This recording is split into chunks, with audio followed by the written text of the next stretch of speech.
Embaixador, e uma das missões dessa COP, da COP30 especificamente, é rever o Acordo de Paris, estabelecer novas metas aí para os países. Eu queria entender com qual credibilidade a COP faz essa discussão quando a gente está num momento em que a própria sustentação do Acordo de Paris é questionada. Pois é. O Acordo de Paris está fazendo 10 anos, né? Então, justamente o que se espera é que ao longo desse ano de 2025, todos os países apresentem o que a gente chama de NDC, que é as suas intenções com relação à redução de emissões, com relação a 2035.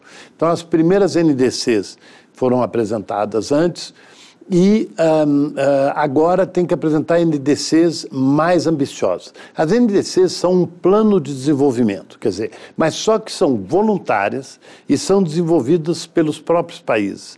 Então, é o próprio país que diz ao mundo, olha, eu vou reduzir emissões nesse setor, vou reduzir emissões de outro setor, mas o importante é que essas reduções sejam maiores do que as previstas na NDC anterior, que era até 2030, e elas também, hoje, a gente quer, e houve uma decisão nesse sentido, de que as NDCs fossem compatíveis com o esforço de evitar que a temperatura da Terra suba além de 1,5 graus com relação à era pré-industrial. Então, isso, como você pode imaginar, só uma ciência muito avançada é que consegue captar isso e verificar isso.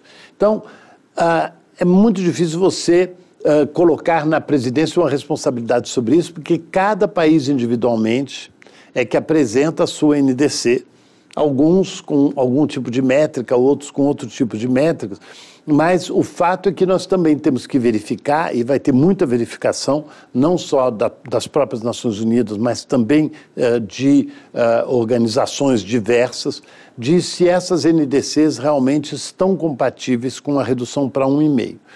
Então, por exemplo, o Brasil já apresentou a sua NDC em Baku, e foi bem recebida, muito bem recebida por alguns, porque o Brasil apresentou uma NDC muito realista, que é muito o que nós acreditamos, que é um projeto de país. Como é que nós vamos continuar a assegurar a melhora de vida da população, como é que nós vamos assegurar o crescimento econômico, levando em consideração que nós temos que reduzir as emissões.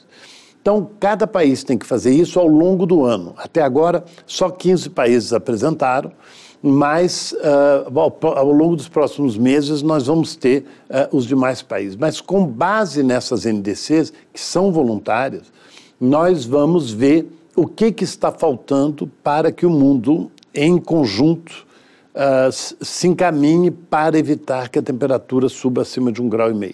Eu sei que há vários estudos científicos que mostraram que a temperatura já atingiu 1,5 graus no ano passado, mas, eu não sou cientista, eu sou economista, mas o fato é que ainda dá para você, controlando as emissões, você consiga assegurar que o aumento da temperatura se mantenha no máximo em 1,5 graus. É difícil, mas ainda é possível. E o Acordo de Paris não pode ser julgado apenas por isso. O Acordo de Paris, segundo vários estudos, conseguiu impedir que a temperatura aumentasse muito mais. Porque há 10 anos atrás, quando se assinou Paris, o mundo estava caminhando para um aumento de temperatura de até mais do que 4 graus com relação à era pré-industrial. Com o Acordo de Paris, com o que já se conseguiu até agora, a maioria dos cientistas consideram que nós estamos a caminho de entre 2,3 e 2,7, depende do estudo. Ou seja, já diminuiu muito com relação à perspectiva de 4 graus, mas nós ainda estamos longe de 1,5 graus. Então são necessários muito mais esforços e é isso que nós temos que tentar trabalhar a caminho de Belém.